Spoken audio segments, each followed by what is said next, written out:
आप सभी को नमस्कार। आज मैं आप सभी के समक्ष एक कहानी लेकर आई हूँ जाट और सुनार की। दोनों में से कौन ज्यादा चतुर निकला, तो श्रवण करते हैं। एक जाट और सुनार में बड़ी गहरी मित्रता थी। एक बार जाट सुनार के घर गया। सुनार ने अपने मित्र की बड़ी आवभगत की। शाम को जब रोटी खाने का समय आया तो सुनार ने एक सोने की थाली में जाट के सामने खाना परोस दिया। जाट की दृष्टि उस थाली पर पड़ी। उसने मन ही मन सोचा कि यह थाली तो बहुत अच्छी है, किसी न किसी प्रकार इस थाली को अपना बनाना पड़ेगा। सुनार भी जाट की दृष्टि को ताड़ गया कि यह रात को इस थाली को जरूर चुराने का प्रयास करेगा। सुनार ने भी बड़ी चतुराई से काम लिया। उस थाली में उसने पानी भरा और एक छींके पर उसको रख दिया। उस छींके के नीचे ही उसने अपनी चारपाई बिछा ली और लेट गया। सुनार ने मन में सोचा कि यदि मेरा मित्र इस थाली को उतारेगा तो पानी गिरने से मेरी नींद खुल जाएगी। अब रात को जाट उठा और धीरे से थाली को छू कर देखा तो पता चला कि इसमें तो पानी भरा है। जाट ने चूल्हे के पास जाकर राख छानी और थोड़ी थोड़ी करके इस थाली में डालता गया। आखिर में राख ने सारे पानी को सोख लिया। जाट ने थाली को इस तरह से उतारा कि सुनार को पता भी नहीं चला। प्रातःकाल सुनार जागा तो देखा कि थाली तो गायब थी।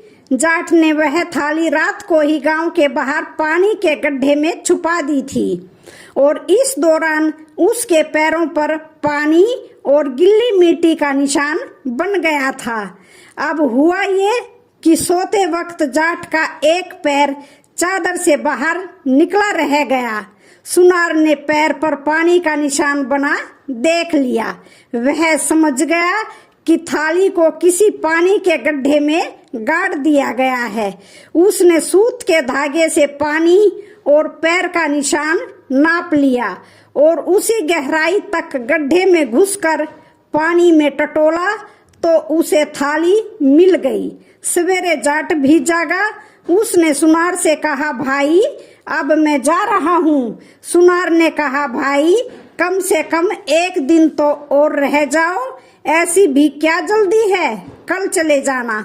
जाट ने सुनार की बात मान ली और एक दिन और उसके यहाँ रहने के लिए मान गया। शाम होने पर सुनार ने उसी थाली में जाट को फिर खाना खिलाया। जाट उसी थाली को देखकर हैरान रह गया। उसने सुनार से पूछा, भाई एक बात बताओ, तुम्हारे घर पर कितनी सोने की थालियां हैं? क्योंकि एक थाली तो रात को मैं चुरा ले गया था। सुनार ने कहा, यह वही थाली है, मैं उस गड्ढे में से निकाल कर ले आया हूँ जिसमें रात को तुम छुपा आए थे। इस पर जाट ने कहा, मैं तो खुद को ही ज्यादा चतुर समझता था, पर तुम तो भाई मेरे भी गुरु निकले। हमें अपनी दोनों की चतुराई का जरूर लाभ उठाना चाहिए। तो चलो कहीं कोई व्यापार करने चलते हैं। इस पर सुनार ने भी अपनी सहमति जताई और दोनों व्यापार करने के लिए घर से निकल पड़े। चलते चलते एक शहर में पहुंचे। आगे चलकर उन्होंने देखा कि बहुत से लोग एक लाश को लिए शमशान की ओर जा रहे थे। सुनार ने जाट से कहा, लगता है कोई बड़ा आदमी मरा है, हम अपना धंधा यहीं से शुरू करते हैं। शमशान पर जाकर जहां लाश जली वहीं उन दोनों ने एक सुरंग बनाई। उस सुरंग में सुनार को बैठा दिया। जाट सेठ के बारे में सब पता करने के बाद सेठ के घर पहुंच गया। वहां आकर उसने पूछा कि सेठ जी कहाँ हैं? सेठ के लड़कों ने कहा, उनकी तो मृत्यु हो गई है, अभी उनको जला कर आए हैं। यह सुनकर जाट बड़े जोर जोर से रोने लगा। सेठ के लड़कों ने उससे रोने का कारण पूछा। जाट ने कहा, सेठ के पास मेरे 10,000 रुपए जमा थे, अब मुझे कैसे मिलेंगे? सेठ के लड़कों ने कहा, यदि बही खाते में रुपये जमा होंगे तो आपको आपके रुपए मिल जाएंगे। बही खाता देखा गया पर कहीं भी जाट के नाम से रुपए जमा होने की बात नहीं लिखी थी। तब जाट ने कहा, हो सकता है सेठ जी ने मेरे पैसे बही में न लिखे हों, पर मैंने रुपये तो जरूर जमा कराए थे। आप सब लोग मरघट में मेरे साथ चलो। यदि मेरे रुपये सच्चे हैं तो सेठ जी खुद ही बोल देंगे। सेठ के लड़कों ने जाट की बात मान ली और सब मिलकर शमशान में पहुंचे। सेठ के लड़के जाट को चिता के पास ले गए। चिता के पास खड़ा होकर जाट ने जोर से आवाज दी, अरे ओ सेठ जी, मैंने जो 10,000 रुपए तुम्हारे पास जमा किए थे वो बही खाते में नहीं मिल रहे हैं।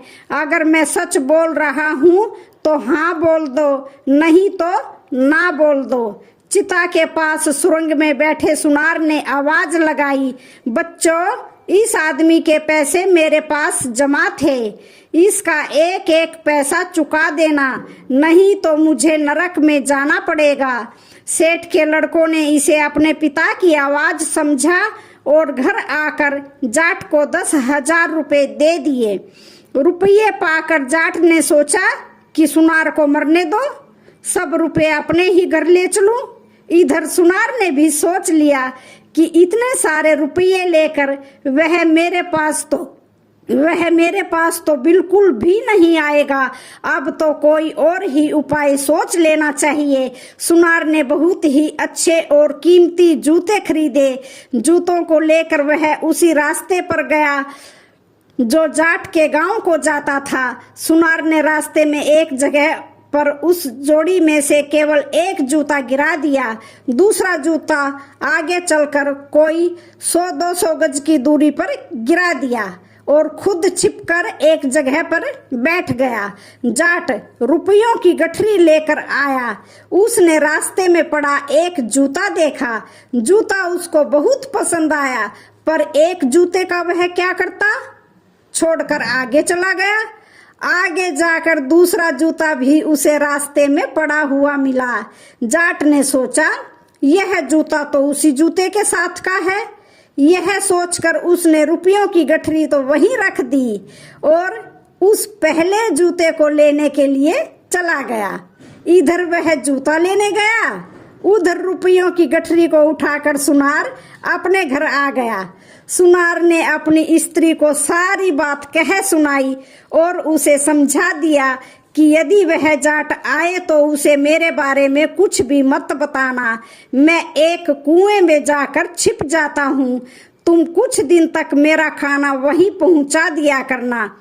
यह कहकर उसने वे रुपये एक बर्तन में रखकर आंगन के बीच में गाड़ दिए और वह एक बिना पानी के कुएं में जाकर छिप गया। उधर जाट जब पहले वाले जूते को लेकर लौटा तो वहां रुपयों की गठरी नहीं दिखी। उसे यह समझते देर नहीं लगी कि यह सब सुनार की करतूत है। जाट सीधा सुनार के घर पहुंचा। सुनार की स्त्री ने जाट को घर आया देखा तो वह बोली, मेरे पति को कहाँ छोड़कर आए हो? वह तो तुम्हारे साथ ही गए थे। जाट ने उत्तर दिया, क्या वह अभी तक घर नहीं आया है? सुनार की स्त्री ने कहा, नहीं, वह अब तक घर पर नहीं आए हैं। जाट समझ तो गया कि सुनार की स्त्री झूठ बोल रही है। वह जरूर आ गया है, किंतु उसके पास अब कोई चारा नहीं था। पर उसने निश्चय कर लिया कि जब तक कुछ पता नहीं लगेगा वह जाएगा नहीं। सुनार की स्त्री रोज खाना बनाती, खाना लेकर सूखे कुएं में खाना देती और फिर दूसरे कुएं पर से पानी भरकर आ जाती। यह उसका रोज का काम था। इस प्रकार कई दिन बीत गए। एक दिन जाट चुपचाप उस सुनार की स्त्री के पास पीछे पीछे चला गया और उसने देखा कि कुएं के पास जाकर उसने आवाज दी, लो रोटी। जाट सारी बात समझ गया। दूसरे दिन जाट उस सुनार की स्त्री जैसे कपड़े पहनकर रोटियों की पोटली बांधकर उस कुएं पर पहुंच गया और उसी प्रकार आवाज बनाकर कहा, लो रोटी। फिर उसने कहा, वह जाट तो चलता ही नहीं, मेरे पास कुछ रुपया पैसा रहा नहीं है, अब क्या करूं? सुनार ने भीतर से कहा, आंगन के बीच में जो रुपयों की हांडी दबी पड़ी है उसी में से निकाल लिया करो। इस प्रकार जाट ने रुपयों का पता लगा लिया। सुनार की स्त्री रोज की तरह रोटी लेकर गई और आवाज लगाई, लो रोटी। सुनार ने कुएं में से कहा, अभी तो दे गई थी, फिर ले आई। सुनार की स्त्री बोली, मैं कब आई हूँ? सुनार ने तुरंत जान लिया कि जाट चालाकी से रुपया ले गया है। वह बोला, अरे भगवान, जल्दी से मुझे कुएं में से निकाल। जाट तेरे जैसे ही कपड़े पहन कर आया था, अब तक तो वह सारे पैसे ले गया होगा। घर आकर उन्होंने देखा कि आंगन खुदा हुआ पड़ा है और सारा धन गायब है। जब सुनार की पत्नी रोटी लेकर सूखे कुएं की ओर गई, तब तक जाट सारा धन लेकर चंपत हो गया था। तो आज की ये कहानी आप सभी को कैसी लगी? वीडियो अच्छी लगे तो चैनल को लाइक